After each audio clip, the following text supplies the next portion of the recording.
시청자 여러분 안녕하십니까. 더불어민주당 초선 모임인 더민초가 주관해서 대선 후보를 초청해서 비전톡 콘서트를 진행하고 있습니다. 저는 사회를 맡은 성공회대학교 최진봉 교수입니다. 더민초는요, 더불어민주당의 대선 후보들을 한 분씩 초청을 해서 그분들의 정치 철학, 비전, 공약 이런 부분들을 심도 있게 묻고 또 답변 듣는 그런 시간을 통해서 유권자 여러분들의 선택에 도움을 드리고자 비전톡 콘서트를 준비하고 진행해 왔습니다.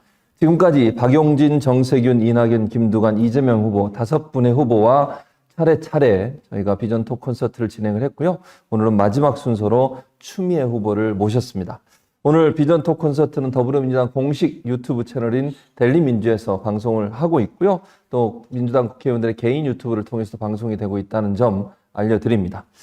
자, 그러면 오늘 여섯 번째죠. 여섯 번째 후보 모신 추미애 후보님을 먼저 여러분한테 소개해드리려고 하는데, 추미애 후보님은 제가 소개를 따로 안 드려도 여러분이 다 아실 걸로 압니다. 검찰개혁, 사법개혁에 가장 앞장섰던 분이고 추다르크라고 불릴 만큼 민주당의 대표 그리고 민주당에서 아주 주도적 역할을 하셨던 분입니다.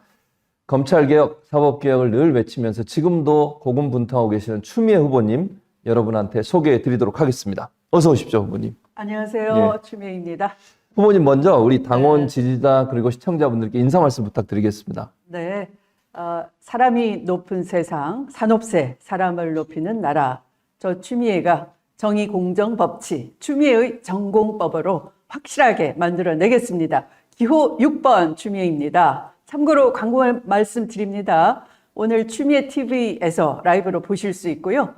또 새날 그리고 이송원 TV 등에서도 함께 시청하실 수 있습니다. 네, 감사합니다. 많은 시청 부탁드리고요. 자, 본격적으로 얘기를 나눠보려고 하는데 저희가 이제 1부에서는요, 후보의 인생 그리고 철학 이런 부분들을 함께 또 살펴보는 그런 시간을 갖고 있습니다. 그래서 저희가 캠프 측에 사진 3장을 좀 부탁을 드렸어요. 그 사진들을 보면서 추미애 후보가 갖고 계시는 인생의 역정들 그리고 철학들을 함께 살펴보도록 하겠습니다. 자, 첫 번째 사진 보여주시죠. 네, 후보님 이 사진 어떤 사진입니까? 네, 장소는 대구 선문시장이고요. 예. 저 오뎅 앞에 놓고 예. 네, 겨울이죠. 예. 네. IMF 외환 위기가 불어닥쳤을 때 준비된 대통령 후보를 대구에서 제가 고향 대구에서 직접 안내하고 소개해드리면서 저때 굉장히 대통령 후보님이 흐뭇하셨어요. 네. 그래서 저한테 뭘 선물로 주셨습니다. 그랬습니까? 뭘까요? 모르겠는데요. 뭘 받으셨어요? 서문시장 그러면 뭐가 유명할까요? 제가 안 가봐서 서문시장. 호복이 굉장히 유명합니다. 그렇습니까? 전국 그러니까? 도매시장입니다. 그래서 그렇군요. 비단으로 된 한복을 맞춰주셨습니다. 지금도 갖고 계세요, 부모님? 네, 갖고 있죠. 그러시군요. 네. 그래서 사실은 김대중 대통령의 영입인재라고 불리잖아요. 네, 우리 추미애 후보님이 영입인재라고 할 수 있는데 네. 판사 출신으로 쉽지 않은 결정이셨을 것 같아요, 제가 볼 때는. 네. 그런데도 김대중 대통령님께서 영입할 때 또 그걸 받아들이신 이유가 좀 궁금해요, 후보님. 제가 받아들인 이유? 예. 그건 제가 김대중 대통령님께서 아마도 궁금하셨던 것 같아요. 저도 궁금했어요. 그래서 제가 먼저 어떤 분인지 물론 언론을 통해서 알지만 선을 좀 보고 싶다. 맞선 제의를 했더니 그걸 받아들이시는 거예요. 저 깜짝 놀랐어요. 그러니까 추미애 후보님이 맞선 제의를 먼저 하신 거잖아요. 한번 내가 살펴보겠다.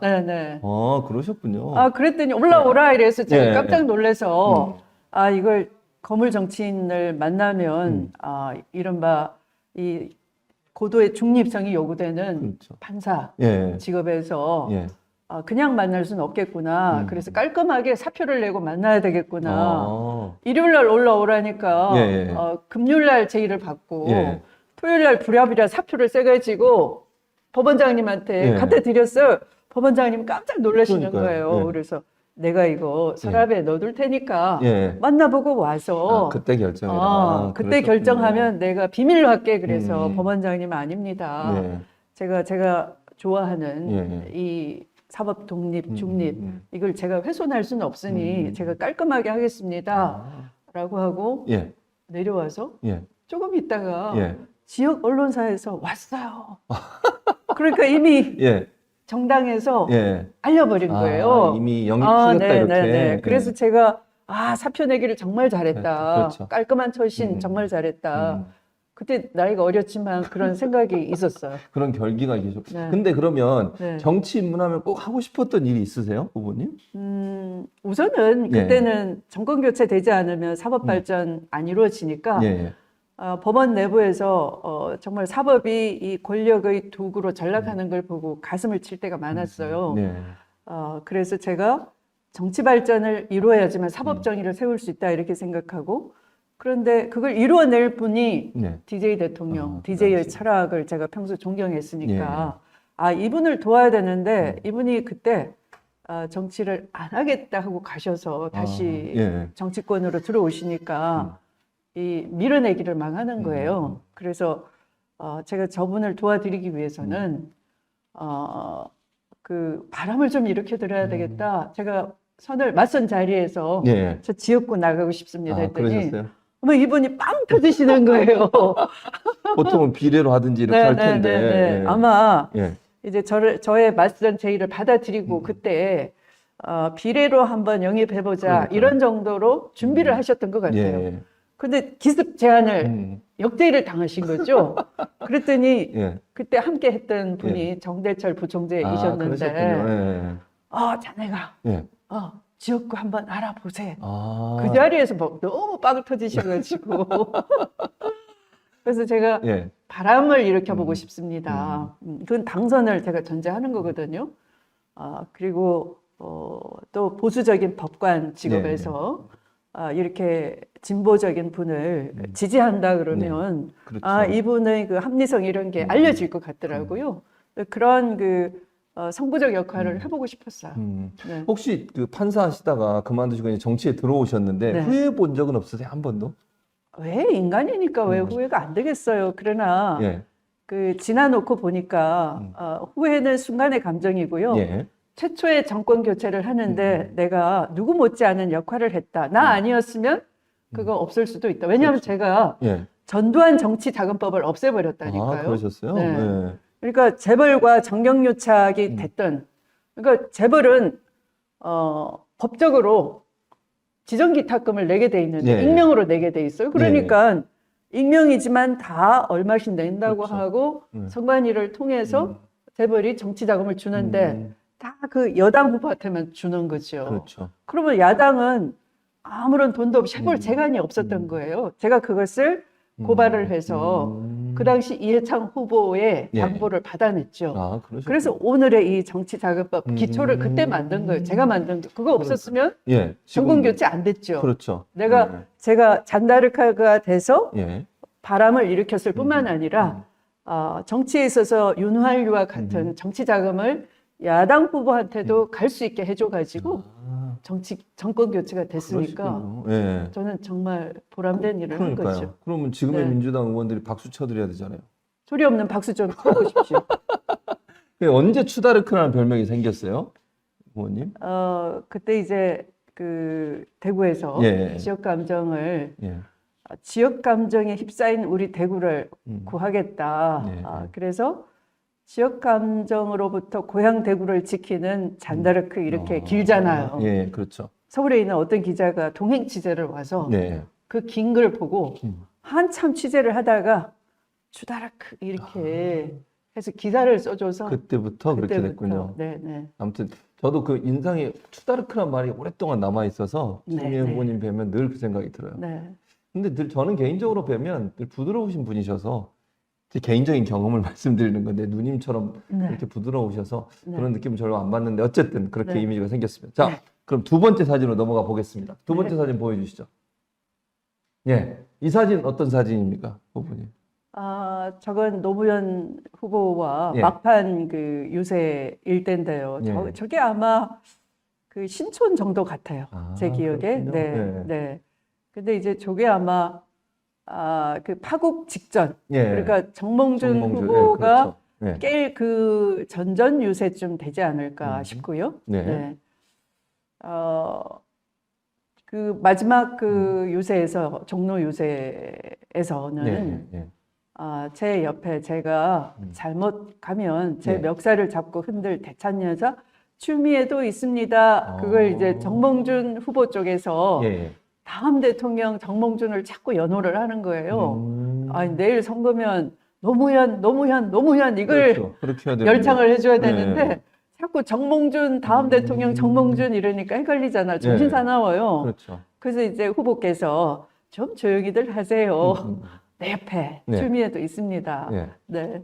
할 때 그 무렵이죠. 아, 그렇군요. 네, 네. 근데 이제 아무래도 노무현 대통령님 얘기하면 네. 이제 어쩔 수 없이 빼놓지 않고 해야 되는 말이 하나 있습니다. 제가 질문을 드려야 될 것 네, 같은데, 뭐 삼보일배라고 얘기할 수 있고 풍찬노숙 이렇게도 네, 표현할 네, 수 있을 것 네, 같은데 네. 그때 심정은 좀 어떠셨어요, 어머니? 대단히 그러니까 인간적으로 고행, 고통, 예, 예. 뭐 지금 상기해도 저한테 상처이고요, 지지자들한테도 상처이고요. 그러니까 제가 3월 일배하기 직전 상황은 이제 탄핵을 반대하는 그런 목소리를 당내에서 끝까지 냈던 거죠. 네. 그러니까 탄핵 주도가 아니고 탄핵 반대를 했었는데 제가 경고했던 것처럼 막상 탄핵을 하고 나니 역풍이 너무 거세잖아요. 맞습니다. 그래서 제가 그 사과를 하라 그랬는데 안 하는 거죠. 네, 그래도 저도 이제 다 던지고 네. 이제 아파서 누워 있는데 네, 네. 선거는 치러야 되고 당이 이대로 문을 닫을 수 없으니 선거대책본부장을 네. 맡아달라. 저도 정말 힘들어서 맡고 싶지 않았으나 네. 그러나 뭔가 이렇게 끝을 맺지 않으면 안 되게 된 그런 상황이었어요. 그래서 다시 기력을 회복하고 네. 선거대책본부장을 맡아서 그 사과를 안 하려고 했던 당을 네. 제가 그냥 일방적으로 또 사과를 주도하는 것이 바로 그런 말로만 해서는 안 되는 상황이고요. 그래서 그 사죄의 삼보일배였던 거죠. 사실 이제 네. 인사청문회 때 후보님의 그 다리 스카프로 다리를 묶으신 부분이 사진으로 조명이 됐고 일부에서 그게 이제 그 삼보일배 후유증이다라는 얘기가 있던데 그건 맞습니까, 후보님? 그런 면이 예. 없지 않아 있고요. 예. 또 그날은 뭐 여러 가지 의미로 제가 청문회가 그 개혁 저항 세력들이 전임 장관, 조국 장관을 그렇죠. 밀어낸 거죠. 예. 그래서 제가 후임 장관으로 청문회를 하는 날부터도 일대 격전이 예상이 되고 그렇습니다. 아무거나 트집 잡아서 그냥 거의 자정까지 시비를 거는 청문회일 것 같아서 제가 어지간히 저를 자극을 주더라도 좀 조용히 얘기하고 국민을 보고 얘기하고 개혁의 취지를 설명하고 좀 제가 흔들리지 않겠다 하는 그런 다짐이 있는 그러셨군요. 그런 적이었죠. 예. 그런 부분은 사실 몰라서 지금 말씀해 주시니까 네. 그 당시에 그런 마음으로 청문회에 임하셨다는 걸 또 들으니 좀 가슴이 멍해집니다. 자, 이제 마지막 사진을 함께 보도록 하겠습니다. 마지막 사진 보여주시죠. 네, 이 사진도 유명한 사진인데요. 이 사진 어떤 사진입니까, 후보님? 국회 앞 계단에서 예. 우리가 탄핵이라는 그 촛불을 다 함께 들었죠. 3당이 다 모여가지고 광장에서는 이미 대통령 퇴진을 요구했고요. 그러나 대통령은 물러날 뜻이 없이 네, 그냥 거국 중립 내각을 하겠다 그러고 그러니까 국회에서 정치 야심가들은 각자 이제 정치 계산을 해보면서 자기한테 각자 유리한 게 무엇인가 그건 거국 중립 내각을 받아들여서 국무총리가 되면서 내치에 대한 정권을 대통령한테 이양받고 대통령은 군 통수권과 외치를 하면 되겠다 이런 타협안에 몰두하고 있을 때였습니다. 그래서 제가 그걸 물리치고 그렇게 하지 않으면 광장의 요구와의 사이에 너무 큰 간극이 있고 국민도 불행해지고 정치권도 불행해진다. 대통령은 반드시 물러나야 된다. 만약에 안 물러난다 그러면 법적 절차로 탄핵으로 종결 지을 수밖에 없다라고 얘기해서 탄핵으로 가기 위한 절차를 밟고 3당을 다 모아가지고 이제 국회 앞 계단에서 저렇게 함께 이제 결의 대회를 한 거죠. 그러니까 그 당시에 사실 박근혜 최순실 국정농단, 촛불 혁명, 문재인 정부의 출범까지 그 당시에 당대표를 하시면서 가장 중요한 위치에 계셨고 네. 가장 주도적으로 활동을 하셨단 말이죠. 네, 네. 그 당시에 에피소드 있으면 한 가지만 소개해 주시죠. 한 두 가지가 있을 예, 것 예, 같은데, 예, 예. 하나는 뭐 이미 김무성 의원께서 증명을 했다시피, 예. 계엄령을 가지고, 맞습니다. 국민을 제압하려고, 여러 차례 호시탐탐 기회를 노렸었는데, 거의 첫 번째 11월 중순쯤에 그 얘기가 들려서 제가 경고를 했었죠. 촛불 광장에 시민이 한 100만 정도 이렇게 집결을 하는 걸 보고 이제 이 계엄군을 예. 배치할 그런 그 낌새가 보여서 예, 예. 국민의 안전 생명을 지키기 위해서 유일한 스피커가 야당 대표한테 쥐어져 있는 거죠. 예. 그래서 제가 좀 긴장도 되고 힘들었지만 그 순간을 극복하고 이제 계엄령 준비하지 말라. 당신도 국민도 불행해진다. 이렇게 경고를 했었던 거고요. 예. 그리고 두 번째는 이제 비박계 의원들이 예. 탄핵에 굉장히 주저했어요. 그래서 대통령이 이 4월 말에 자진 물러날 테니 6월에 조기 대선을 하면 어떠냐 하는 타협안을 제기하니까 예, 예. 탄핵을 하지 말자 이렇게 물러서는 그 흐름이 포착이 돼서 제가 비박계 의원들의 대표였던 김무성 대표를 예. 따로 이제 회동을 해서 예. 대통령에 대한 탄핵은 그 법적 근거가 행상 책임을 묻는 것이다라고 했어요. 예. 행상 책임은 좀 어려운 법률 용어인데 예. 헌법을 수호하려는 태도나 의지가 예. 안 보일 때, 네, 그것을 포괄적으로 행상 책임이라고 하거든요. 예. 지금까지도 헌법상의 그 책임을 안 졌는데 앞으로도 또 지킬 의사가 없어 보인다. 예. 그래서 이 행상 책임으로는 뭐 그렇게 형사 재판처럼 뭐 엄격한 증명이 필요하거나 하진 않고 예. 여러 가지 굵직한 일들에서 짚어내면은 그런 태도 책임을 유추할 수 있다. 그래서 겁내지 말고 이 탄핵에 동참을 해달라라고 이제 설득을 해서 예. 그 후에 행상 책임이 널리 알려져서 사실은 헌법재판소도 뭐 구성원이 결혼이 되고 예. 또 어떻게 연기할 수도 있다 이렇게 막 그 잘못된 시그널이 막 가다가 행상 책임이 좀 논리적으로 전파가 되면서 예. 헌법재판소 분위기도 좀 잡혀갔고요. 여론 분위기도 좀 잡히고 예. 또 비박계 의원도 또 이거 미뤘다가는 국민 촛불이 더 세지겠구나 라는 그런 그 위기감을 네. 느껴서 이 탄핵 대열에 동참을 했고 그게 하나의 변곡점이라 할 수 있습니다. 네. 결국 이제 대표님이 당시 대표를 하시면서 탄핵 네. 주도를 했고 그것이 결국 현실화될 수 있도록 역할을 하셨다고 볼 수 있을 것 같고 네. 또 하나 이제 추미애 당대표 하면 역임하시는 동안 거의 모든 선거에 승리를 하셨어요. 네. 뭐 대선도 승리를 하셨고요. 지방선거 그리고 미니급 총선이라고 하는 그러니까 총선은 아니지만 미니 총선급이라고 할 수 있는 그런 선거들도 네, 네. 대부분 다 재보궐선거에 승리를 네. 하셨는데 네. 비결이 있습니까? 비결은 따로 없고요. 예. 그냥 신뢰와 원칙입니다. 그러니까 재보궐선거 무렵에도 사실은 뭐 당 분위기가 좋으니까 예. 대선 때부터 뭐 캠프를 기웃거린 영입 인재들이 넘쳤죠. 예, 예. 그분들이 재보궐선거 시에도 지역구를 나가고 싶어서 막 여러 계파의 의원들을 예. 가지고 좀 흔들고 그랬는데 제가 우리가 원팀이 가능했던 건 당에 헌신하면 당이 그것을 평가하고 보답을 해줄게. 당신들에게도 기회가 있다. 예, 예, 예. 이렇게 누누이 강조를 했었고 그래서 지역위원장들이 특히 험지에서 더 열심히 해줬거든요. 예. 그래서 뭐 해운대나 또는 뭐 저는 단양 제천 예. 뭐 또 천안 이런 데 후보들이 지역위원장들이 우리 사회 민주화를 위해서 정말 몸바친 훌륭한 분들인데 예, 예. 이 영입 인재들이 뭐 화려한 경력들을 가지고서 들어와서 이제 예, 지역 예.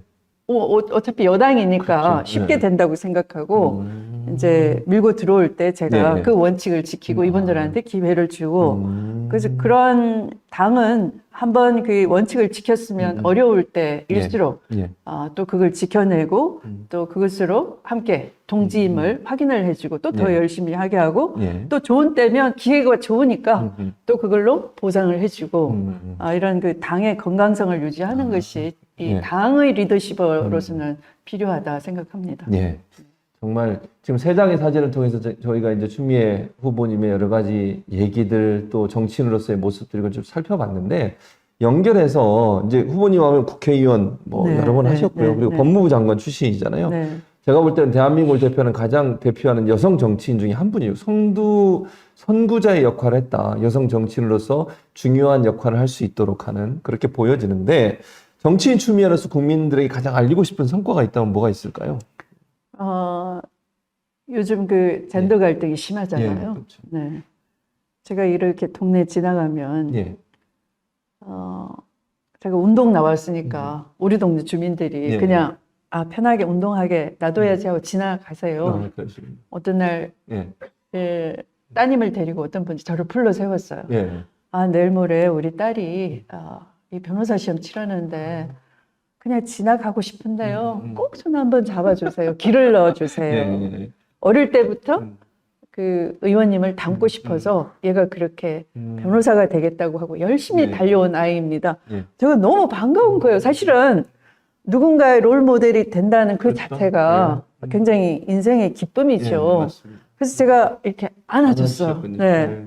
그래서 딸들에게 희망, 음. 도전해 볼 수 있는 용기, 예. 이런 선구적 역할을 했다는 게 저는 대한민국에 태어나서 네. 저희가 이런 역할을 했다는 게 굉장히 보람이고요. 첫 번째. 예. 두 번째는 사실은 저한테 무슨 비결이 있냐 늘 묻는 분에게 예. 뭐 선거구에서는 또 저의 원칙, 음. 또 정치를 대하는 자세, 뭐 또 제가 판사 시절 다 생각해 보면 저의 원칙이 그렇게 변한 적이 없는 것 같아요. 그래서 항상 전공법으로 네. 대처해 왔다. 그러니까 그 위기가 닥쳐도 예. 그런 전공법을 항상 상기하니까 그 위기가 그다지 두렵지 않고 돌파할 수 있는 힘이 생기더라 네. 하는 거죠. 그러니까 그런 것들로 이제 굵직굵직한 일들을 제가 약간 구원투수 비슷하게 뭔가 안 좋은 일 위기가 닥치면 예. 저한테 달려와요. 그러면 제가 겁내지 않고 또 이렇게 전공법으로 해내고 뭐 그런 것들이 네. 정치하면서 하나의 보람이라고 할까요? 제가 볼 때 네. 그 변호사 시험을 앞뒀다는 그 지역 주민 같은 경우에 너무 힘이 됐을 것 같아요. 안아주시는 그거 하나만으로도 길을 많이 받았을 것 같아요. 자, 그리고 네. 이제 이 질문은 또 이제 드려야 될 것 같아요. 왜냐하면 이게 언론이 자꾸 네. 그 당시에 이제 윤석열 검찰총장 당시에 법무부 장관을 하셨고 이제 추윤 갈등이라고 해서 자꾸 네네. 이제 이걸 대서특필하고 이러면서 마치 무슨 갈등이 법무부 장관 검찰총장 간의 갈등이 윤석열이라는 사람을 대선 후보까지 끌어올렸다 이런 이미지가 이제 많고 심지어는 민주당 내에나 진보 진영에 있는 분들도 그런 얘기를 하신 분들이 있잖아요. 네. 그래서 어쨌든 오늘 이 방송을 통해서 또 후보님께서 거기에 대해서 어떻게 생각하시는지 좀 의견을 드려야 될 것 같아요. 이제 윤석열 후보자가 이미 대선 후보가 됐잖아요. 그러니까 정치할 거냐라는 그 국회에서의 추궁에 예. 답변을 했는데 그걸 무시를 했어요. 네, 굳이 부인하는 답변을 하지 않았던 알았죠. 것이죠. 네. 맞습니다. 그리고 결국은 뭐 정치를 하게 됐는데 법원에서는 예. 뭐 사회봉사 하겠다는 게 음. 뭐 자원봉사도 있고 꼭 정치라고 안 했지 않느냐. 그러니까 윤석열을 추궁을 더 했는데 네. 굳이 부인하지 않은 그 시인하는 태도를 주목한 것이 아니고 윤석열을 엄호해 주면서 꼭 정치 안 한다고 정치 한다는 말을 안 했으니라고 하면서 이제 비켜간 거죠. 판단 자체를. 네. 네, 그러면서 이제 언론도 추윤 갈등이라고 막 싸잡아서 했는데 실제 제가 수사 지휘했던 것들은 갈등이 있어서 했던 게 아니고요. 지휘 감독권자로서 상관으로서 어떤 직권, 측근이라든지 가족이라든지 뭐 이런 그 비위를 제대로 수사팀이 독립해서 수사하도록 두지 않고 검찰총장이 감찰을 방해하고 수사를 방해하고 정말 목불인견이었어요. 그래서 지휘감독권자로서 그걸 그냥 둔다 그러면 네. 저의 직무유기죠. 그렇죠. 권한 남용이고. 그래서 저는 제 할 도리를 한 것을 이제는 추미애가 옳았다 이렇게 이제 조금 이해를 하시게 된 것 같아요. 특히 얼마 전에 요양병원 부정수급 사건을 네. 저지른 장모가 그렇죠. 바로 법정 구속이 예, 됐잖아요. 그렇습니다. 그걸 보고 만약에 윤석열 총장이 그대로 총장으로 계속 있었더라면 저것도 덮였을 것이고 장관의 수사 지휘가 없었더라면 그것도 그냥 흘러갔을 것이다 이렇게 이해하게 되시는 계기가 된 것 같고요. 윤우진 용산 세무서장 뇌물 사건에 네. 총장이 관련됐다는 것도 제가 수사 지휘하고 그 한 달 뒤에 이 뇌물을 주게 됐던 피해자가 예. 그 회유하는 그 수표를 들고 와가지고 진정을 다시 하면서 수사 활기를 좀 찾은 것 같아요. 그래서 뭐 이런 것들 보면서 예. 이제 역시 그 추 장관의 이 수사 지휘가 옳았던 것이고 추윤 갈등이라고 몰아세웠던 거는 이 보수 언론의 프레임이었다 이렇게 이해를 하시는 것 같아요. 예. 맞습니다. 자, 그리고 이제 추미애 후보 하면 이제 최근에 들어서 다른 후보들과 차별화를 하시면서 여러 가지 정책도 얘기하시는데 그 중에 하나는 뭐냐면 토지 정의, 평화 정의, 기후 정의를 말씀을 하셨고요. 지대 개혁, 그다음에 신세대 평화, 에코 정치 이런 정책 대안들을 내놓으셨는데 이게 어떤 정책적 대안인지 설명을 좀 부탁드리겠습니다. 우리가 산업화 민주화를 이루었지만 다음 세대에 굉장히 나쁜 거 세 가지를 물려주게 생겼어요. 예. 산업화를 하면서 잘 살게는 됐는데 너무 불평등 양극화가 심한 대한민국이 됐어요. OECD 예, 최악의 그렇죠. 국가. 예. 이게 너무 구조적이어서 개인이 극복이 안 되는 거죠. 그다음에 신냉전을 우리가 요구받는다 그러는데 우리는 분단이라는 군행전 예. 이걸 물려주고 있는 거죠. 평화체제 구축을 못 해내는 겁니다. 그다음에 산업화를 이루면서 수많은 온실가스를 수십 년 전부터 방출을 했는데 아직도 우리는 탈탄소에 대한 실천을 기피하고 있어요. 이게 규제다 이렇게 막무가내 뻗대고 있고 야당 정치가 그렇게 선동을 하고 있죠. 기업은 규제라고 언론을 동원해서 정부의 탈탄소 정책을 막 비방을 하는 거죠. 그러면 이건 다음 세대에 그대로 어떤 그 부담으로 물려주게 됐어요. 그래서 이제 이걸 바로잡기 위해서 제가 불평등 양극화에는 이 근본 원인인 토지 불평등, 토지 독점에서 오는 거니까 지대 개혁을 주장했고요. 분단 구조를 해체하기 위해서는 신세대 평화론을 말씀을 드렸고 또 기후 위기에 대해서는 기후 정의를 말씀을 드렸어요. 예, 그러셨군요. 또 하나 경선 도중에 이런 말씀도 지금 할 수 있는 일은 지금 하자라고 얘기를 하셨고 수사 기소권 분리, 중대범죄수사청 설치를 제안하셨습니다. 또 많은 후보들이 이 추미애 후보의 그런 제안에서 화답도 했고요. 검찰 개혁하면 추미애 후보 당연히 떠오를 수밖에 없고 사법 개혁하면 추미애 후보 이렇게까지 떠오를 수밖에 없는데 이제 이런 성과 어디까지 성과가 이루어졌고 이 마지막 법안이 왜 중요하다고 강조를 하시는 건지 설명을 좀 부탁드리겠습니다. 공수처가 출범을 했고요. 또 검경 수사권 조정이 이루어졌고 또 국가수사본부가 설치가 됐고 이런 것들은 사실은 그동안 오랫동안 논란만 있었지 해내지 못한 거였기 때문에 문재인 정부에서 이 세 가지가 동시에 이루어진 것은 대단한 성과입니다. 거의 구분응선을 넘었습니다. 그런데 이 검경 수사권 조정으로 그럼에도 불구하고 여전히 6대 중대 범죄에 대해서는 검사가 수사 기소권을 함께 갖고 있고요. 또 여전히 박정희 시대에 부여됐던 영장 청구권까지 갖고 있고 또 수사를 한다는 이유로 수사 정보를 취합할 수 있는 권리를 가지고 있고 이래서 이제 사실은 민주주의는 견제와 균형의 원리, 분권의 원리가 어떤 조직에서든 작동이 돼야 되는 거거든요. 근데 이 6대 범죄 같은 경우에도 이 분권의 원리가 작동이 돼야 되는 겁니다. 그래야지만 이게 완전히 사법 선진화를 이루게 되는 거죠. 근데 마치 이것을 검사한테 수사권을 완전히 박탈하려고 한다. 그렇게 이미지를 만들고 이렇게 막 선동을 하고 있는 거예요. 그런데 이것은 이미 70년 전에 형사소송법을 만들 때 그때 당시는 경찰 제도가 국가 경찰이었어요. 예. 공안 수요가 있기 때문에 막 6.25 전쟁을 치르고 난 후에 사회가 소란스러우니 경찰을 국가 경찰로 단일화해 놓았는데 네. 여기에다가 수사까지 맡기면 경찰 권력이 너무 세지겠다 해서 임시로 예. 자치경찰이 될 때까지는 이 검사가 예. 수사도 함께 하라라고 임시로 해놓은 거예요. 그렇군요. 예. 근데 그게 이제 70년이 지난 사이에 너무 비대해졌어요. 뭐 검사 숫자도 엄청 늘어나고 또 다른 나라에 볼 수 없게끔 한 5, 6천 명 정도의 네. 검찰청 소속의 수사관이 있는 거예요. 네, 그래서 이런 상태는 예, 수사하면서 인권 침해가 너무 심각하니 분권 원리가 작동되도록 검사는 원래 자리로 돌아가세요. 예. 검사한테 뭘 뺏는 게 아니에요. 원래 네. 없었던 거를 네, 이제 그러니까 예. 기소관이니까 법률 전문가니까 그 일만 하세요.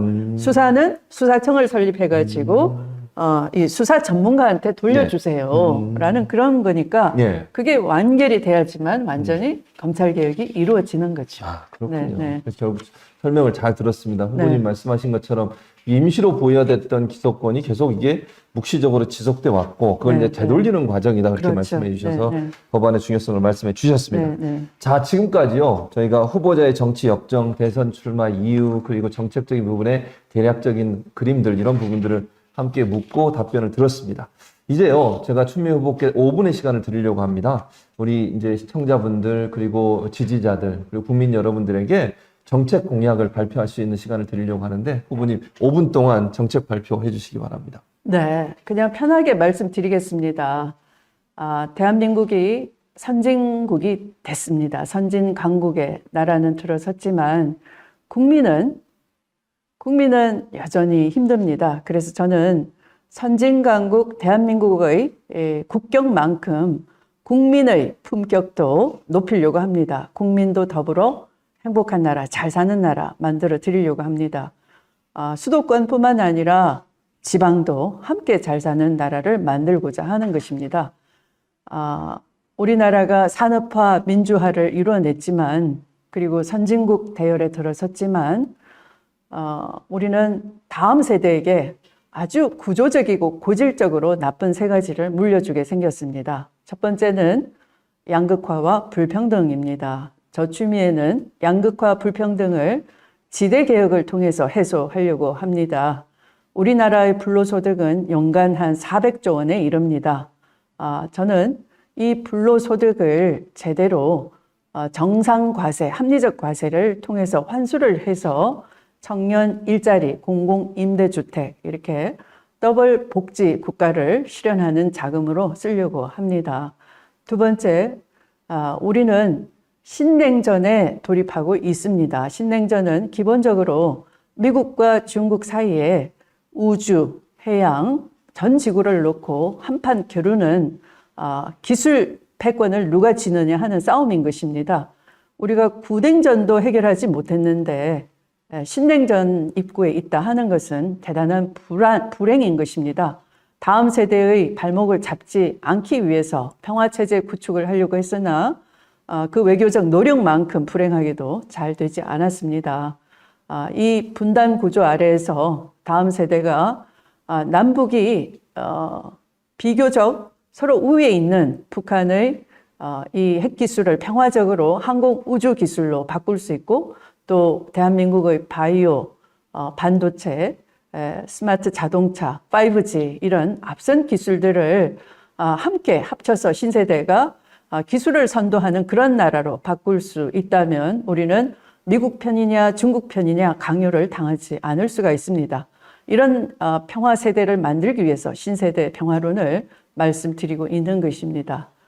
그리고 우리는 기후 위기에 맞닥뜨리고 있습니다. 산업화가 다음 세대에 온실가스를 물려주고 있습니다. 이 온실가스는 기술 없이는 해결되지 않습니다. 이 고비에 우리가 기술 개발을 제대로 해내지 못하면 다시 기술 후진국으로 미끄러지게 생겼습니다.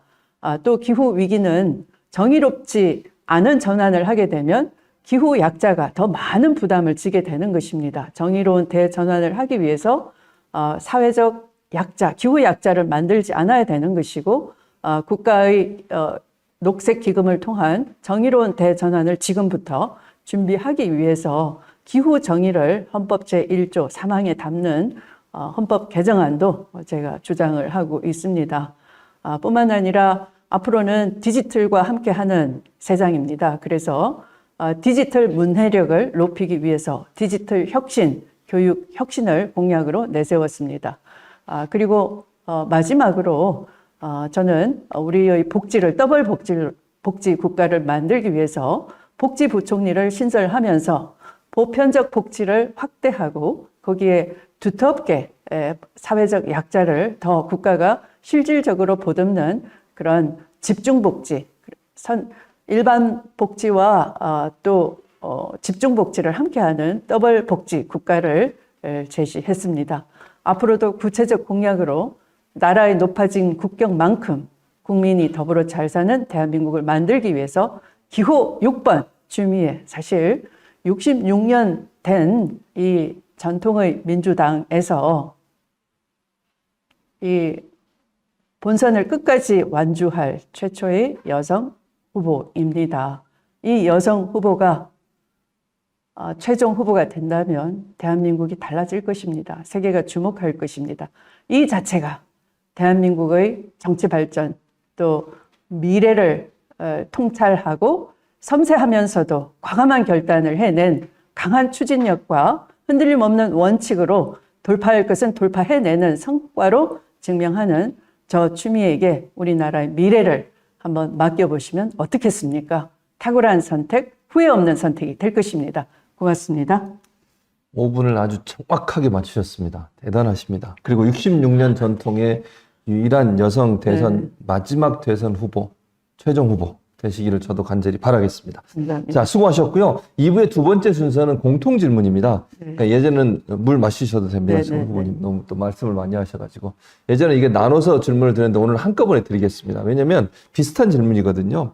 그러니까 문재인 정부가 잘한 점이 있다면 한 가지를 좀 소개해 주시고 왜 그렇게 생각하시는지 하고 또 혹시 문재인 정부가 좀 잘못한 게 있다면 어떤 문제인지 왜 그렇게 생각하시는지 두 가지 질문을 한꺼번에 드릴 테니까 후보님이 좀 설명을 부탁드리겠습니다. 제가 말씀드리지 않더라도 이미 대통령께서 증명을 하셨어요. 네. G7 정상회의에 초청을 받으셔서 실질적으로 이제 G8을 보였습니다. 국제사회가 공인을 해 주었습니다. 그 이유는 K-방역을 국제사회가 인정해 준 겁니다. 국가를 봉쇄하지 않고 문 닫지 않고도 방역 확산을 막아내면서 여러 가지 그 예방할 수 있는 그런 사회적 연대와 방법 이런 걸 지혜롭게 척척 해내는 대한민국의 우수한 그런 시민 정신 또 방역 관리 이런 걸 보면서 국제사회가 우리에게 큰 기대와 박수를 보내주고 있는 것이죠. 더불어서 대한민국을 바라보는 어떤 수준 자체가 달라졌습니다. 그래서 우리가 영화 하나를 해외에 상영을 하더라도 그 비평가들이 붙어서 요소요소에 칭찬 리레이를 하고 있고요. 그래서 우리는 BTS를 비롯해서 윤여정 국민 배우가 탄생하는 등 오스카상의 조연상을 따오는 등 이렇게 K-문화로 나라의 달라진 위상 위용을 문재인 정부 시대에 보이고 있는 것입니다. 그런데 좀 안타깝게도 지난 재보궐선거에서 국민들께서 좀 이 비판의 그 회초리를 들었던 것은 역시 양극화 불평등을 상징하는 부동산 문제인 것입니다. 최근 그 윤희숙 국회의원 사태에서 보듯이 이 문제가 그냥 여당만의 정책 실패의 문제가 아니라 이것은 그 부동산 투기를 그냥 너무 당연시하는 그런 풍조 이것을 제때제때 막지 못한 잘못도 있다고 생각합니다. 그래서 저는 2017년부터 제가 주창했던 지대 개혁이 정말 만시지탄이지만 시급히 해야 되는 정책이구나를 윤희숙 사태를 보면서 느꼈고요. 이런 그 KDI 그 사태에 대해서는 LH 사태보다 그 조직 윤리성이 더 심각할 수 있다. 나라의 개발 정책을 그 개발 정보를 개인 가족의 이해관계로 써먹을 수 있다. 이렇게 생각을 하면서 전수조사할 필요도 있다. 이런 데 공감을 하고 있습니다. 앞으로도 우리나라의 어떤 시장 경제가 제대로 굴러갈 수 있도록 정책으로 꼼꼼히 여러분께 희망을 드리도록 하겠습니다. 예, 감사합니다. 지금까지 공통 질문에 대해서 답변을 들어봤습니다. 다음 순서는 검증 토론의 하이라이트라고 할 수 있죠. 저는 이제 추미애 후보님을 이렇게 긍정적으로 늘 평가하지만 네네. 저기 계신 세 분의 초선 의원님들은 아주 날카로운 질문을 하실 겁니다. 오늘도 초선 의원 세 분을 모셨습니다. 지역구가 서울 금천구인 최기상 의원, 광주 동구 남부 갑의 윤영덕 의원, 그리고 서울 도봉구의 오기영 의원 세 분을 모셨습니다. 어서 오십시오. 어서 오십시오. 예. 자, 세 분에게 질문을 드릴 기회를 드리겠습니다. 제가 거꾸로 질문. 예. 이 언론개혁법 왜 연기하셨어요? 다음에는 꼭 통과시키실 건가요? 유감천만입니다. 예. 질문을 하셨고요. 최초로 후보자님께서.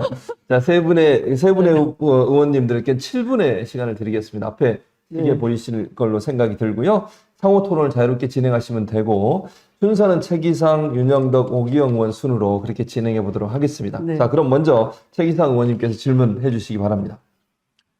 예, 서울 금천구 출신의 최기상 의원입니다. 네. 추미애 후보께서는 1호 공약으로 네. 지대 개혁을 발표하면서 막대한 불로소득에 대한 과세의 정상화, 합리적인 공정과세를 제시하셨습니다.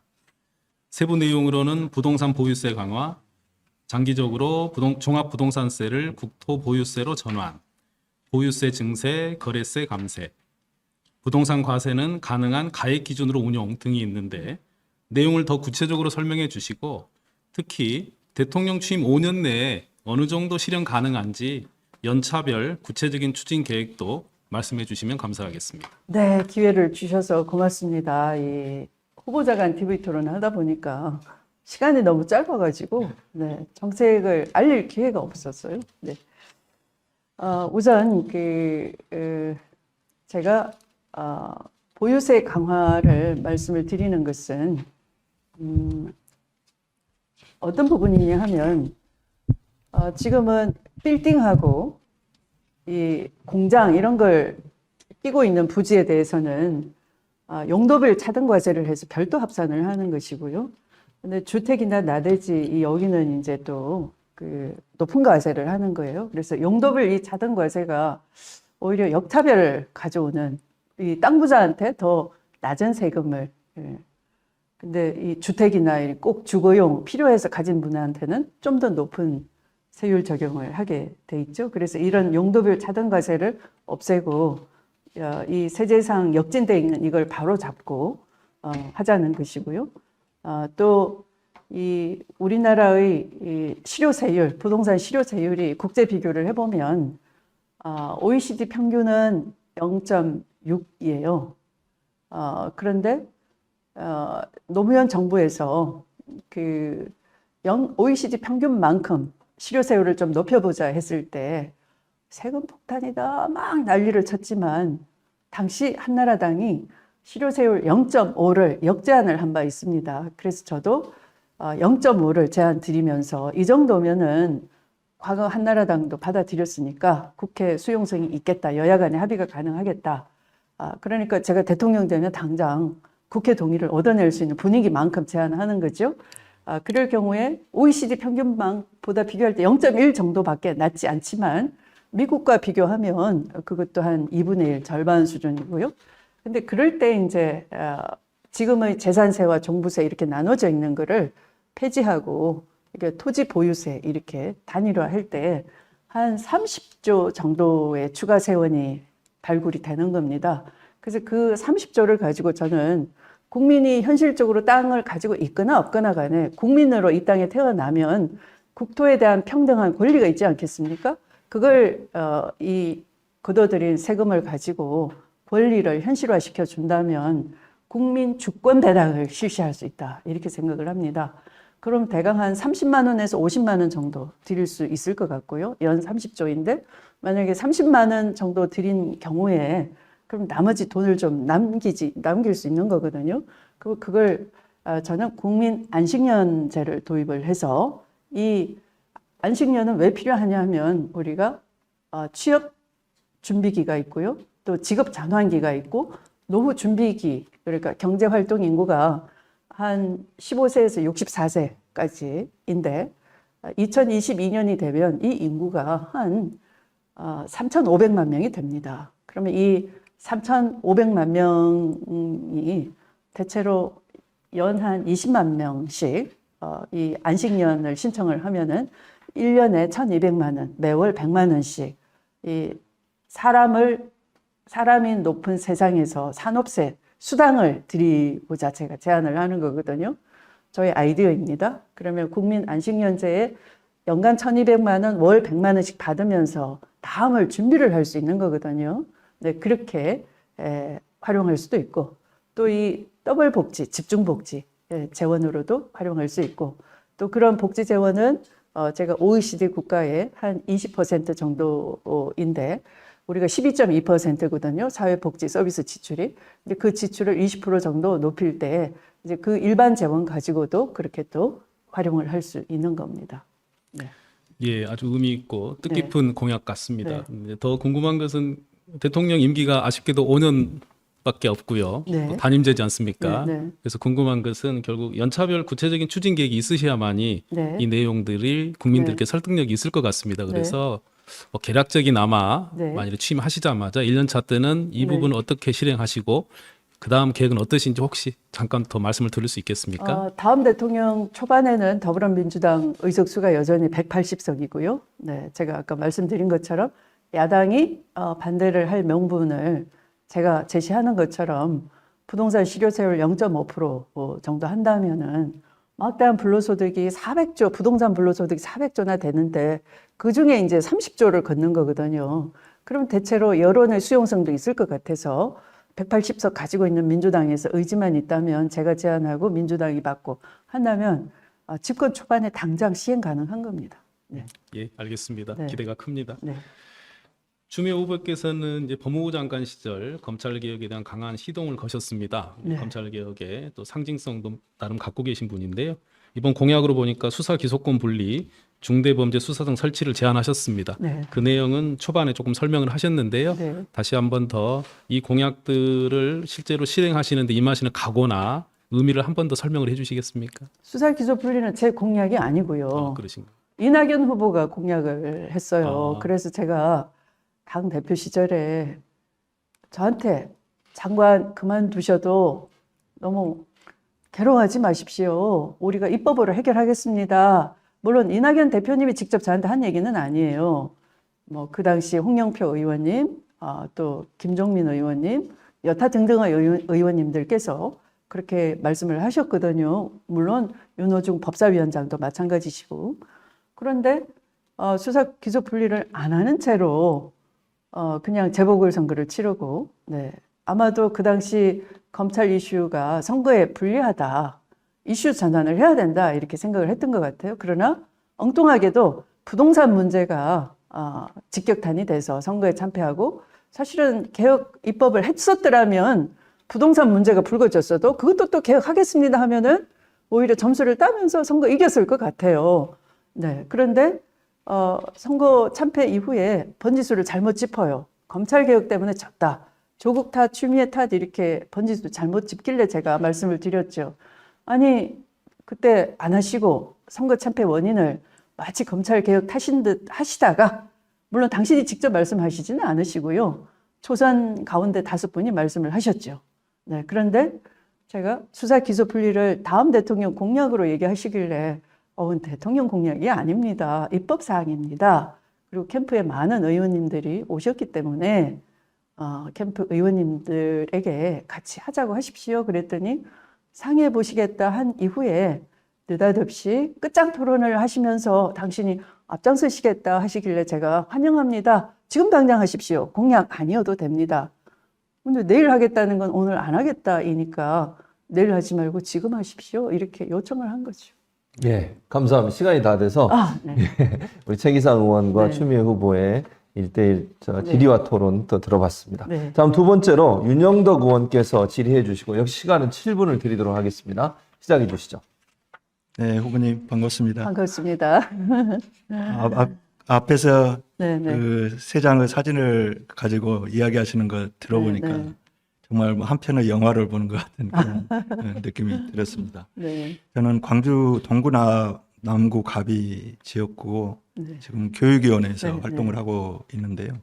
앞에 그 질문에 대답을 하시면서 국민안식연재 네, 네. 그리고 산업세수당 네. 이게 참 국민의 한 사람으로서 이렇게 솔깃한 네. 네. 그런 공약이라는 생각이 들었습니다. 특히 후보님께서 이렇게 사람이 높은 세상, 또 사람을 높이는 세상, 그 구호에 정말 걸맞는 그런 공약이 아닌가 하는 생각이 들었는데, 이게 이제 현실성이 있는가 이런 것은 늘 따르는 질문이 될 것 같은데요.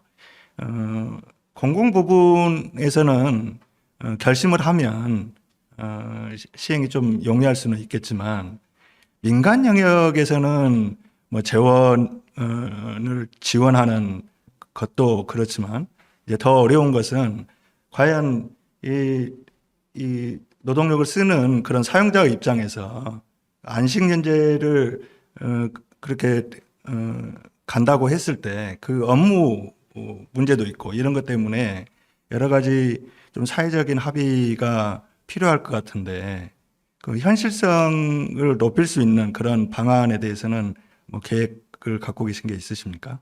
이것은 우선 그 직업이 있거나 없거나 상관없이 당연한 권리로 드리는 거니까, 만약에 내가 이제 직장에서 1년 쉬면은 잘릴 것 같다 그러면 직장을 가진 채로 하시면 되는 거고요. 그리고 아마도 직업 전환기 그러면 가장 잘 나갈 때보다 뭔가 내가 좀 잘릴 것 같을 때 좀 나오지 마라. 뭐 우리 이부제 하자고 근로시간 단축을 장려하면서 한 4시간만 일해서 이럴 때 내가 4시간 가지고는 지금의 이 살림도 살 수가 없고 또 앞으로도 미래도 불안하잖아요. 그럴 때 이제 이게 기술 중심주의가 전개되고 나도 인공지능 시대에 5G 시대에 내가 이 나이에 코딩을 배울 수 있을까? 이렇게 위축되거든요. 그러나 안 배우면 뒤처지는 세상이 곧 온단 말이에요. 10년 안에 올 수 있어요. 지금은 자율주행 자동차가 먼 것 같지만 이미 다른 나라는 이 내연기관 그 자동차를 생산조차 안 하잖아요. 그러니까 BMW를 우리나라에 그냥 땡처리하면서 엄청 싸게 파는데 우리는 야, 내 생전에 BMW를 사보네 하고 막 사는 거예요. 근데 이게 뒤처진 세상인 거죠. 이걸 빨리 바꿔줘야 되는데 바로 우리 개개인이 못 바꾸니까 저처럼 산업세수당, 안식년을 주면서 다음을 준비하세요. 자꾸 자극을 드리는 거죠. 네. 네. 네. 꼭 실현이 됐으면 좋겠습니다. 저도 안식년 한번 가보고 싶은 마음이 간절합니다. 제가 교육에 있어서 그런지 몰라도 교육에 대한 관심이 좀 필요할 때다. 더더욱 이제 코로나19 거치면서 우리 교육이 안고 있는 여러 가지 문제들이 적나라하게 드러나고 있는데 우리 교육은 그러한 그 국민들의 교육에 대한 기대만큼 충분히 부응하고 있는가 이런 것에 대한 생각들을 많이 하게 됩니다. 근데 안타깝게도 많은 이제 그 고민들을 하실 테고 이후에도 이제 검토 과정을 거치시겠지만 우리 당 6분의 후보님들이 이런 교육 문제에 대해서 딱 눈에 띄는 그런 공약을 아직까지 제시하고 있지 못한 것 아닌가 하는 그런 아쉬움이 들더라고요. 오늘 또 국회에서 그 교육과 관련한 여러 가지 법안들이 그 통과가 됐는데 사립학교법이 대표적이죠. 그다음에 초중등 교육법, 고등교육법, 그리고 기초학력보장법. 이게 오늘 그 국회에서 보니까 끈끈이 이제 야당이 수정안을 제안을 해서 통과시키는데 상당히 시간이 걸렸었는데 후보님도 그 국회의원 재직 시절에 사립학교법과 관련한 그런 아주 엄청난 논란 그 항복판에 있으셨을 것 같은데요. 우리나라만큼 이렇게 또 교육에 대한 기대가 높으면서도 교육에 대해서 국민들이 갖고 있는 그런 어떤 생각의 차이 이런 것들이 갈등으로 비화되는 이런 경우도 드물지 않는가 하는 생각도 들어집니다. 우리 후보님께서 갈수록 커지고 있는 교육 격차, 특히 부모의 어떤 소득 수준에 따라서 교육이 이렇게 차별되는 이런 문제를 극복하기 위한 교육 정책이나 공약에 대해서 생각하신 것이 있으시면 네. 말씀 제가 듣고 싶습니다. 교육 공약을 따로 발표한다기보다는 그 디지털 혁신 강국을 만들겠다 하면서 이제 교육을 디지털 교육 강화가 필요하다. 그러니까 디지털 문해력을 높여야 된다. 디지털 없이는 살 수 없는 세상. 우리가 1980년대는 컴퓨터 그 운용 기술을 알지 못하고는 세상을 살 수 없는 시기였거든요. 근데 이제 30년이 지났어요. 보니까 이제는 디지털 문해력이 절대적으로 필수 과목인데 이 디지털 교육 시수를 보면 우리나라가 OECD 국가 중에 가장 시수가 낮은 나라예요. 브라질하고 같이 거의 꼴찌 40등이에요. 네, 그래서 이거 교육 지금 갈등 말씀하셨는데 교육 종사자의 이해관계에 매몰이 돼가지고 이 디지털 교육 시수를 늘리지를 못하는 거예요. 정보화 교육 이른바. 이게 큰 문제인 것이죠. 그래서 지금의 국영수 이상으로 디지털 그 기초교육, 운용교육 이것에 대해서는 집중적으로 그 전문가도 빨리 길러내고 또 실제 그 학습 현장의 보조자도 많이 구해야 되는 것이고 그러니까 디지털 세상을 지금의 10대가 앞으로 살아갈 수 있도록 그런 그 학습을 하는 교육 계획이 필요하고요. 우리가 합계 출산율 0.8 정도 불과한데 지금 교육 종사자 이해관계 조정이 뭐가 의미가 있겠습니까? 그걸 그 교육이나 국회에서 빨리 극복해내는 것 그게 정말 중요한 것 같아요. 네. 네. 후보님께서 복지 중요성을 강조하시면서 복지부총리 네, 네. 신설을 말씀을 하셨는데 네. 교육에 대해서도 각별한 관심이 필요할 때가 네, 아닌가 네. 하는 생각이 들면서 네.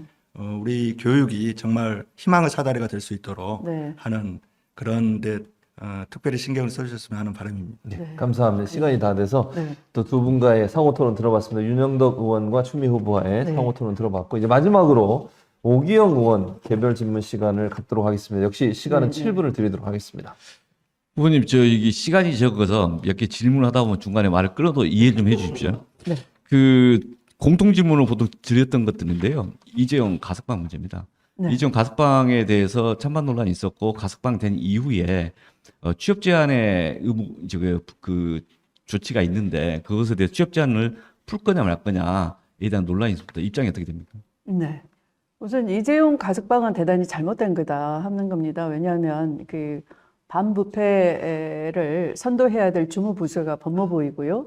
우리나라가 그 촛불 대선 이후에 문재인 정부를 세웠고 한국에서 민주주의 위기가 촛불로 극복이 됐는데 그 민주주의 위기는 정경유착에서 비롯됐다. 그래서 국가 신뢰도, 국가 투명도가 굉장히 낮다 이랬는데 촛불 이후에 재벌 대기업 총수도 부패 혐의로 재판도 하고 또 그 수용 생활을 하더라. 이래서 국가 신인도가 사상 최초로 높아졌어요. 그러니까 요지 중심으로 해서 네. 취업 제한에 대해서 취업 어떻게 제한은 보세요? 예.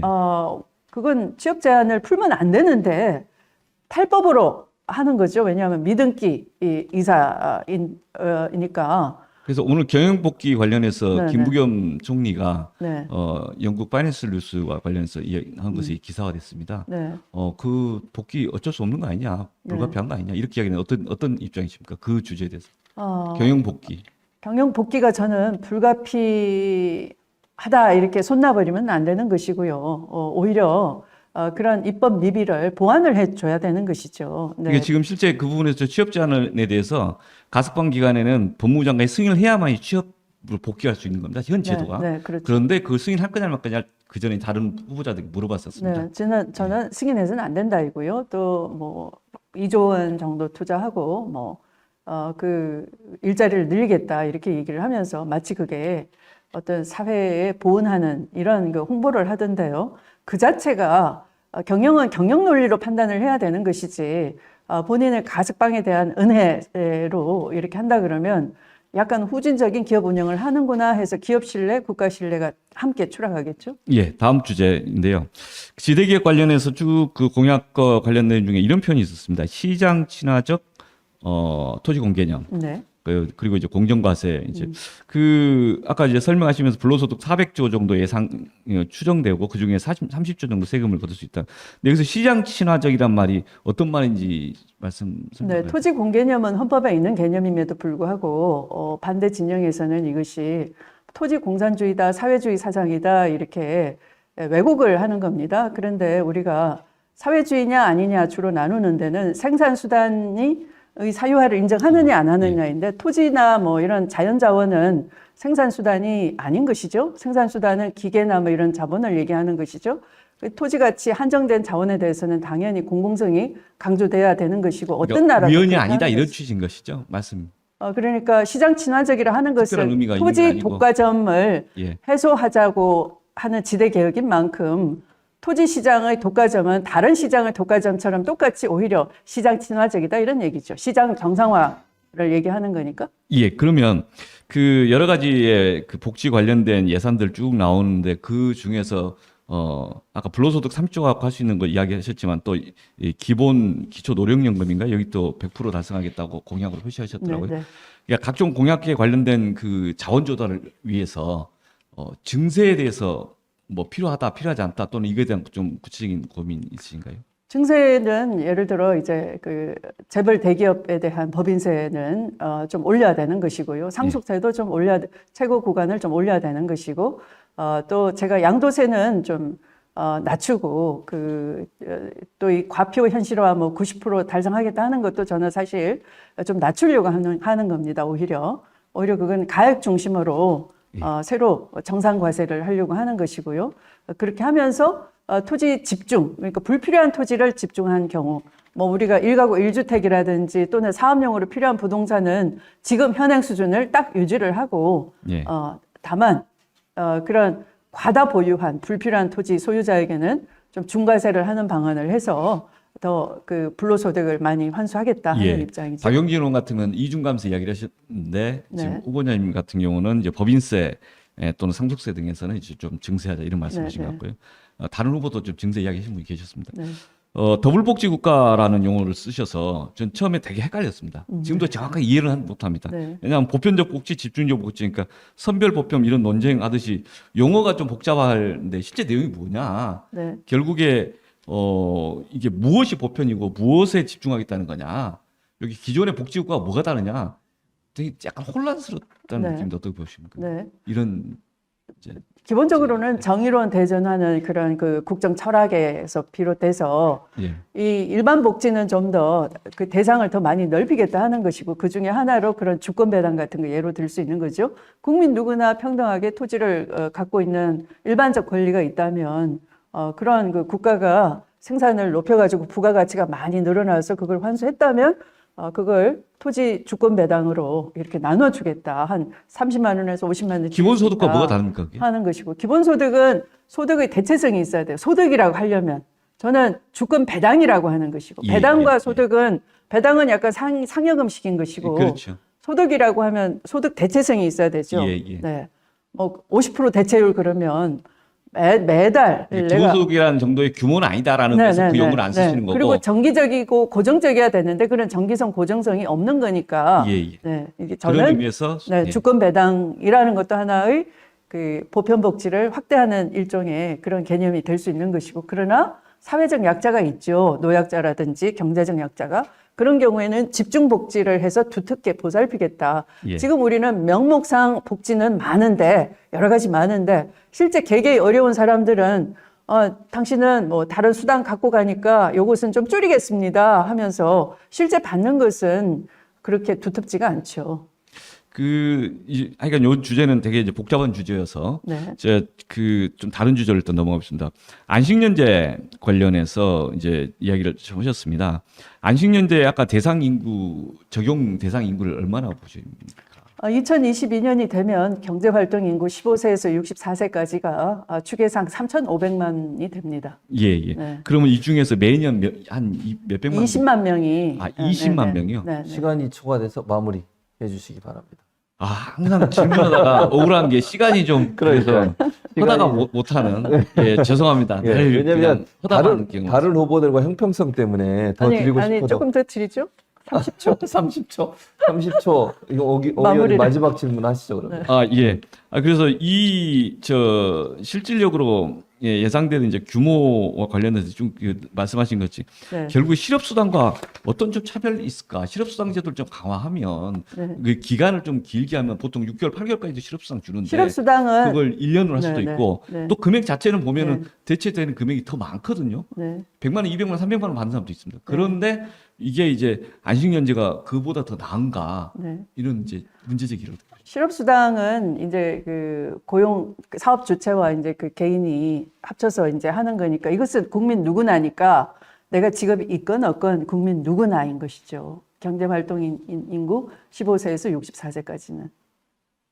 예. 시간상 더 감사합니다. 이상 네. 예, 시간이 다 돼서 아까도 말씀드린 형평성 때문에 더 이상 시간을 드릴 수가 없다는 점 양해 말씀 부탁드리겠습니다. 이제 마지막 순서만 남겨놓고 있는 상황입니다. 더민초가요, 4일 동안 우리 국민들 또 민주당 당원들께도 질문을 좀 주세요라고 요청을 드렸습니다. 나도 민주당 대선 후보에 질문이 있다라는 주제로 질문을 공모를 했는데 4일 만에 약 2천여 건의 질문이 들어왔습니다. 그중에 추미애 후보와 관련된 질문만 저 지금 통 안에 집어넣어 놨습니다. 후보님 잠깐만 일어나셔서 제가 예, 네, 예. 복걸 3개를 보겠네요. 뽑아서 하나씩 드리면 됩니다. 초선 의원들께 네. 하나씩만 뽑아서 주시면 제가 되겠습니다. 뽑아서 드리는 거군요. 예, 그렇습니다. 네. 하나씩 전달해 주시면 되겠습니다. 골고루 색깔이 나왔네요. 감사합니다. 자, 의원님들은 3개를 다 펴셔서 읽어서 질문해 주시고요. 나중에 화면에 한번 질문지를 보여주시면 고맙겠습니다. 그리고 후보님은 2분 이내로 답변을 해주시면 고맙겠습니다. 자, 그러면 최기상 의원께서 먼저 해주시죠. 네. 최근의 정치적 논쟁이 되는 재판들에서 사법부가 정치적 편향성을 갖고 사건 증거를 임의로 취사 선택하고 있는 정황이 있다고 보여집니다. 사법부가 자신들에게 보장된 판결의 독립성을 악용해 스스로를 권력 집단화하고 법률적 판단을 자신들의 정치적 지위 유지에 이용하고 있다는 의혹이 짙은데 이런 사법부 행태에 어떤 식으로 평가하시는지 그리고 사법부 권력에 대해 어떤 식의 견제 장치를 마련하실 것인지를 듣고 싶습니다라는 질문입니다. 질문자님처럼 저도 비슷한 느낌을 최근의 그 조국 전 장관 그 부인이 되시는 정경심 교수의 재판에서 느끼고 있습니다. 그러니까 어떤 언론 보도를 보면은 그 표창장에 대해서 그 표창장 대장 관리를 했던 분을 알고 있다라는 증언이 있었는데 그걸 그럼 당신이 검찰에서 불려가서 조사 받았느냐? 아니 그런 적 없다 그러니까 됐고 가세요 이랬다는 거죠. 그래서 그걸 보고 그러면 이 범행의 동기가 있었을까? 동기부터 공소장과 어긋나는 부분이 있어서 판사로서는 어떤 직권 조사에 그런 의무감을 가졌어야 되는 것이고요. 또 그걸 변론 종결 이후에 알았다면 변론을 재개했으라도 확인을 하는 것이 당연한 것이죠. 사실심의 최종심이기 때문에.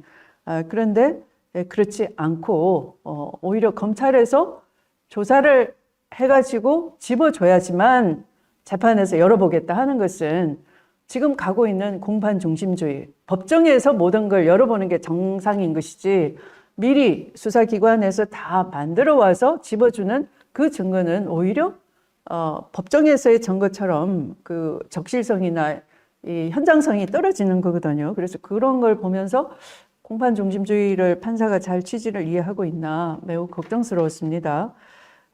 이런 그 판사의 재판에서의 독립성이라는 건 영향을 받지 말라 하는 것은 진실 발견 의무를 좀 더 보호하기 위해서 그런 여론으로부터의 독립, 권력으로부터의 독립 때문에 판사의 독립성을 보장해 주는 것인데요.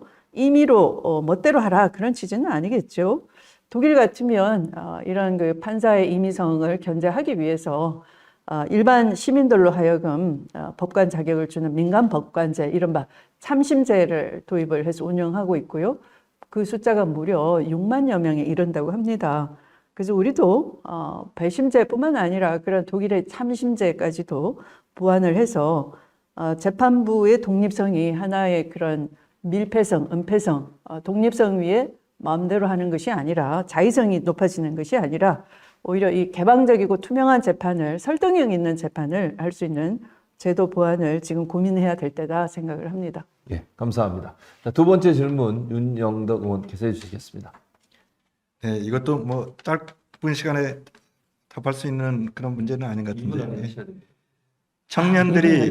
예. 청년들이 모두 정직원으로 일할 수 있는 일자리 정책의 대안이 있으십니까?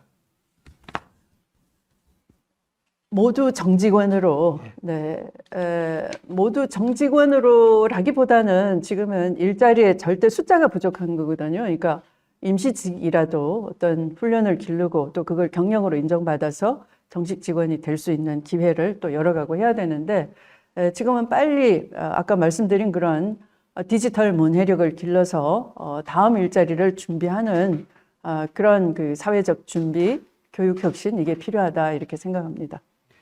자, 세 번째 질문 오기영 의원께서 해주시죠. 예, 지난 대선 때 당 대표로 또한 국민 대통합위원장으로 봉직하셨습니다.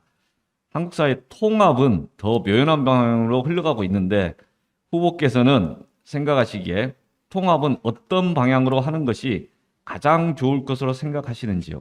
네. 우리가 흔히들 통합하면은 뭐 정치인끼리, 정치 세력끼리 통합을 얘기하는데요. 지난번 대선에서는 촛불 대선이었고 제가 유권자 통합 그걸 강조를 많이 했습니다. 그런데 지금 다시 우리는 사실은 그 통합이라고 말씀하신 순간에 개혁 동지 우군인 열린우리당이 많이 생각납니다. 선거법 협상이 좀 이상한 기괴한 형태로 돼서 열린민주당이 먼저 생겼고 또 이 비례정당으로 또 더불어민주당 입장에서는 시민당을 만들었던 것이죠. 그러다 보니 열린민주당 쪽에서는 상당히 피해를 본 것이죠. 본의 아니게. 그래서 지금은 개혁 우군을 넓혀서 개혁 작업을 속도감 있게 해야지만 또 중도층도 일답게 일을 하는구나 믿어보자 또 한번 이렇게 해서 중도 외연 확장도 된다 이렇게 저는 생각을 하기 때문에 통합은 열린우리당과 함께 이 대선 전에 정책 연대를 한다든지 뭐 여러 가지 모색을 하는 것이 필요하다 이렇게 생각을 합니다. 예.